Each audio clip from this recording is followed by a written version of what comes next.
Esta concebeu e deu à luz a Caim.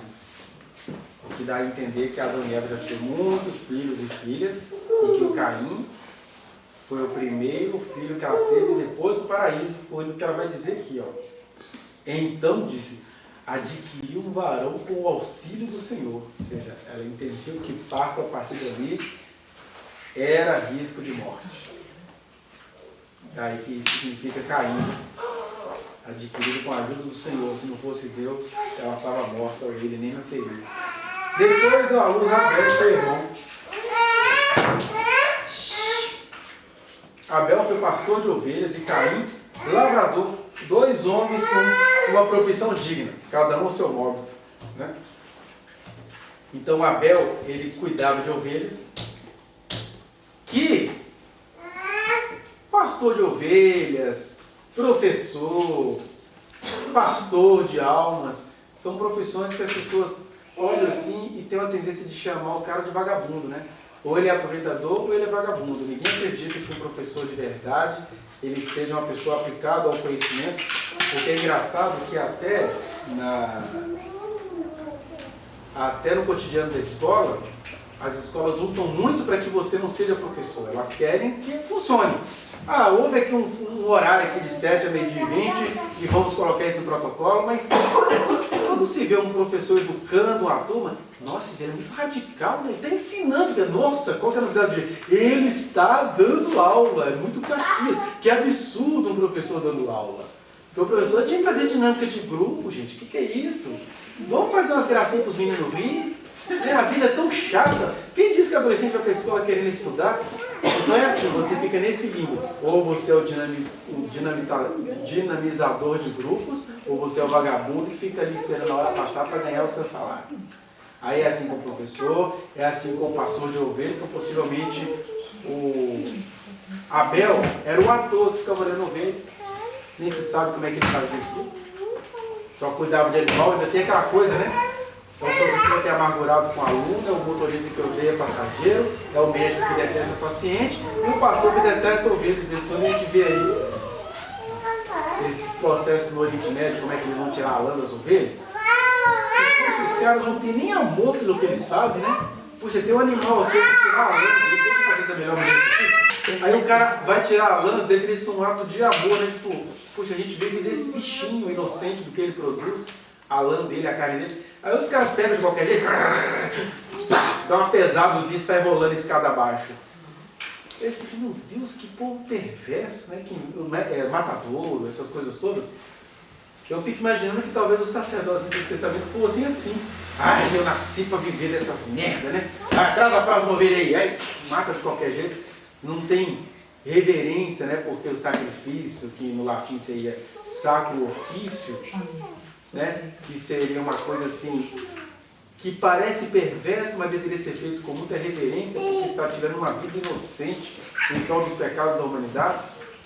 Mas a gente não sabe como é que o Abel era pastor de ovelhas. A gente se sabe que pastor de ovelhas é esse cara que pega, tem cajado, o esporte é você sair descendo cacete de ovelha. Esse é que é bom.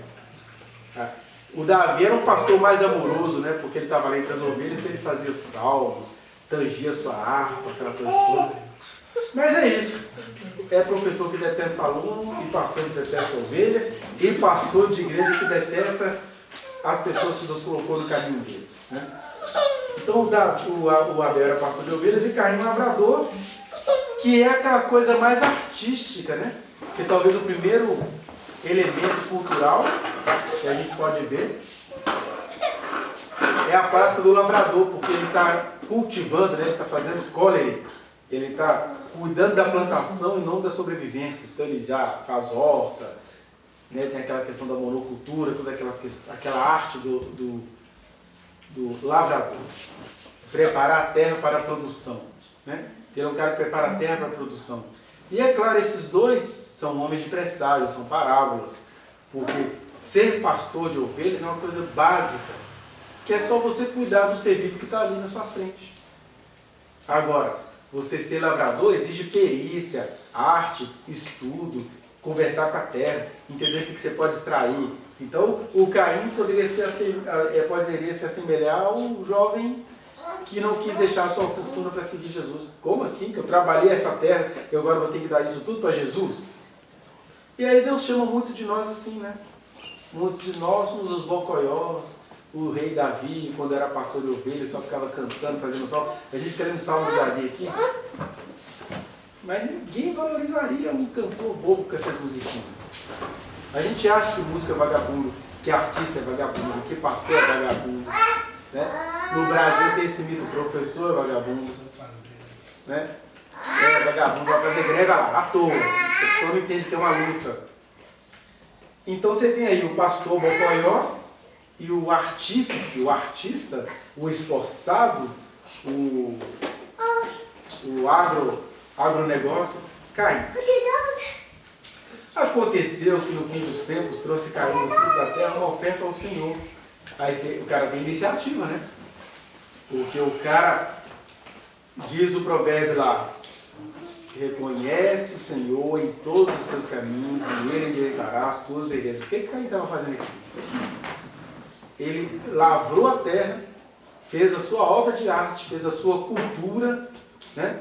Cultivou a terra, preparou o que era natural e pegou isso e ofereceu ao Senhor em sacrifício, em culto. Senhor, que de toda a minha arte, de toda a minha vida, de toda a minha obra, eu ofereço. E o Abel, olha como é que o texto vai dizer. Abel, por sua vez, quando fala assim, por sua vez, um viu o outro que cultuava o Senhor. Eu vou cultuar o Senhor também. O que eu posso oferecer ao Senhor? Eu cuido de ovelha? Vou oferecer uma ovelha para o Senhor. Aí o Abel, por sua vez, trouxe das primícias do seu rebanho e da gordura deste. Agradou-se o Senhor de Abel e de sua oferta. Pronto. Aqui, todos nós aqui, na verdade, somos Caim. Porque todos nós aqui sabemos como a vida como ela é, a tentação que você resiste, o mico que você paga, tanto que você se prepara, você faz análise, você se prepara psicologicamente, você estuda, você é criterioso, você fez tudo direitinho, aí vem aquele seu irmão e você já olhava para ele assim, isso é uma toa, né? Aqui todos nós temos uma história assim para contar, né? Minha irmã era jogadora de vôlei e eu era a deprê da família. Quem dava alguma coisa comigo, talvez nem minha irmã. Minha irmã caçula, coitadinha. Aí a pessoa percebe que Deus recebeu um sacrifício do coitadinho, ou do desleixado, ou do estranho. Porque cá para nós, qualquer um de nós iraria cair na hora de ver um cara igual aquele pegando uma ovelha e matando, né? Possivelmente, o Abel deve ter ouvido algumas histórias da mãe dele, que falava assim, meu filho, quando nós perdemos a glória do Senhor, que era viver no Éden, você acredita que Deus matou um animal para vestir a gente com a pele desse animal? Aí a Eva deve ter contado isso para o Abel. Então Abel, filhinho da mamãe, falou assim, se Deus matou o animal para vestir papai e mamãe, eu posso matar um desses animais e oferecer para ele, até com uma percepção torta sobre Deus, que é a mesma percepção que a gente tem sobre o porco, ou a percepção que a gente tem da raposa, né? Ou a percepção enganosa que a gente tem da águia e a galinha, como se a águia fosse um animal supremo, e a galinha um animal idiota que fica ciscando. Não, a galinha só é galinha, a águia só é águia, mas a gente que moraliza tudo. E aí, quem fez isso na humanidade foi o La Fontaine, né? Começou a criar as fábulas. Ele começa, bota o canto da cigarra como coisa de vagabundo e a formiga como trabalhadora, né? Aí você pega até um sábio antigo que fala, vai ter com a formiga ou preguiçoso, porque ele ficou observando como é que as formigas trabalhavam, né? E para observar como as formigas trabalhavam, ele mesmo era bem à toa, né? Porque você tem que ser bem à toa para ficar observando as coisas, e tem de observar mesmo. Se observar é trabalhar, né? Que é o campo dos filósofos, né? O La Fontaine estragou a humanidade com as suas fábulas, porque a gente se apegou à fábula, né? Fazendo exatamente aquilo que o Paulo condena. Esses aí abandonaram a verdade para dar ouvido a fábulas, porque fábula é uma coisa muito bem construída, mas ela é mentirosa sobre o seu produto. A gente acha que o burro nasceu para ser escravizado nós, porque a gente acha que ele é burro. no sentido de que ele tem prazer em carregar tudo por nós, em apanhar, mas é a gente que pensa assim. A gente chama a vaca leiteira de vaca leiteira, como se a vocação dela fosse ter nascido para dar leite para nós. Né? A gente chama o gado de corte, então, a missão dele foi nascer para ter a carne cortada para a gente. Então a gente banaliza a vida porque é isso que a agricultura faz. Né? Mas como viver é ter de viver nessas fronteiras, não estou aqui pedindo ninguém para virar ET e se retirar da vida. Jesus disse para a gente, né, sobre nós, que era para a gente ser livrado do mal, e não necessariamente que a gente fosse tirado do mundo. Então, mesmo a gente tendo essa percepção de que existe uma vida melhor do que essa que a gente leva, a gente está nessa vida, nessa bolha maldita. O que a gente não pode fazer é reforçar as fábulas de La Fontaine. Que a guitarra não canta porque ela é vagabunda, ela só está num rito natural de chamar a galera para reproduzir. Né? Então, os dois irmãos então fazem cada um sacrifício ao seu modo, de acordo com a sua percepção, e o Abel tinha essa percepção. Deus é esquisito. Se ele matou o animal para vestir papai e mamãe, então eu posso matar o animal e dar esse sacrifício para ele.